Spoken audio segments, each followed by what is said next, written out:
আসসালামু আলাইকুম ওয়া রাহমাতুল্লাহি ওয়া বারাকাতুহু। নাহমাদুহু ওয়া নুসাল্লি আলা রাসূলিহিল কারীম, আম্মা বাদ। قال الله سبحانه وتعالى: أعوذ بالله من الشيطان الرجيم ربي هب لي من الصالحين. وقال رسول الله صلى الله عليه وسلم عن ابن عباس رضي الله تعالى عنهما قال: كنت خلف رسول الله صلى الله عليه وسلم يوما. ইবনে আব্বাস রাদিয়াল্লাহু তাআলা আনহু থেকে বর্ণিত, তিনি বলেন, আমি একদিন রাসূল সাল্লাল্লাহু আলাইহি ওয়াসাল্লামের বাহনের পিছনে বসা ছিলাম।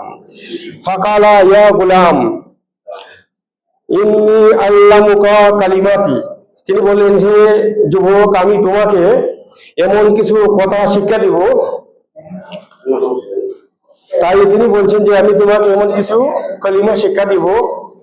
ইয়াহফাজিল্লাহ ইয়াহফাজাক, তুমি আল্লাহকে সংরক্ষণ করবে, তা আল্লাহ তোমাকে সংরক্ষণ করবে। ইয়াহফাজিল্লাহ তাজিদুহু তুজাহাকা, তুমি যদি আল্লাহকে স্মরণ করো তাহলে আল্লাহকে তোমার কাছে পাবে। ইজা সাআলতা ফাসআলিল্লাহ, যখন তুমি কোনো কিছু চাইবে তখন আল্লাহর কাছে চাইবে। ওয়া ইজা আস্তাআনতা ফাস্তাইন বিল্লাহ, তুমি যখন যা চাইবে তখন আল্লাহ তোমাকে তুমি যেটা চাইবে এটাই দিবে। তার মানে আল্লাহর কাছে যেটা আমরা চাইবো, খাস দিলে খাস নিতে শুধুমাত্র একমাত্র আল্লাহর কাছে, আল্লাহ সেটাই দিবেন। ওয়া আলামু আন্নাল উম্মাতা আজমাআত, হে যুবক, সারা পৃথিবীর সমস্ত মানুষ যদি একত্রিত হয়ে যায়, কি জন্য?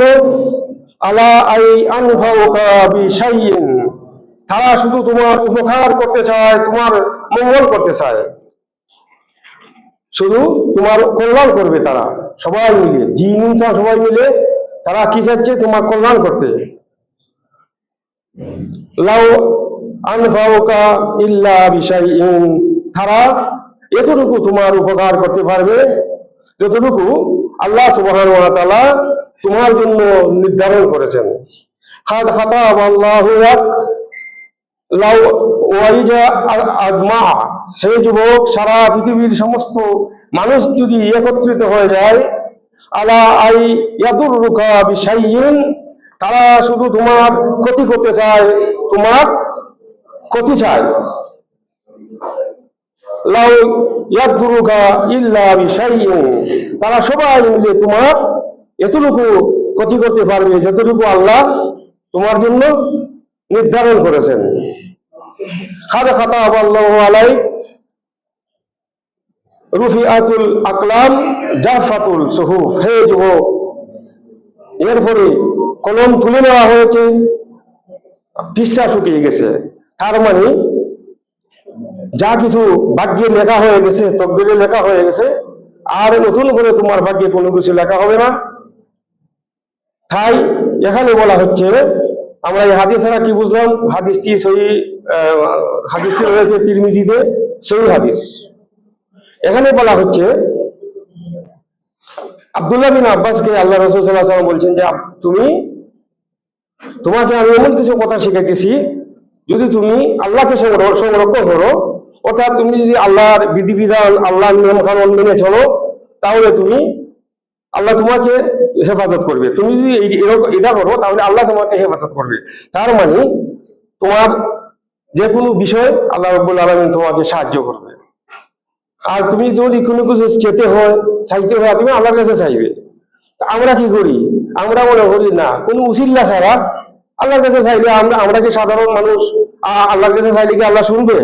এরকমের দ্বারা আমাদের কিন্তু অনেক, আমাদের দেশে, যার কারণে এই ফকিরি ব্যবসা, যার কারণে মানুষ দেখেন যখন আল্লাহকে ভুলে যায়, কচ্ছপের কাছে মনে চলে যায়। যখন মানুষ আল্লাহকে ভুলে দেয় তখন কার কাছে যায়? আল্লাহ বলে, তুই আমার যখন ভুলে গেছিস, তোর আমি কচ্ছপের কাছে নিয়ে ফাটিয়ে দিব, যা কচ্ছপের কাছে তুই, এটাই তুই রোগ বানা। 2 মিনিট।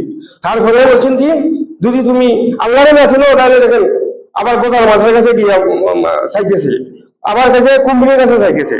তো এক কথায় মহান আল্লাহ রাব্বুল আলামিনের রাসূলেরই শিক্ষা দিয়েছেন, যখন তোমার কোনো কিছু প্রয়োজন হবে আল্লাহর কাছে চাইবে। আর আল্লাহ রাব্বুল আলামিন এটাই চায় যে আমার বান্দা আমার কাছে চাও। তো বারাকাল্লাহু ফি ওয়া লাকুম ফিল কুরআনি ওয়া সুন্নাহ ওয়া নাফা'আনি ইয়াকুম বিমা ফিহিনা। আসসালামু আলাইকুম ওয়া রাহমাতুল্লাহ।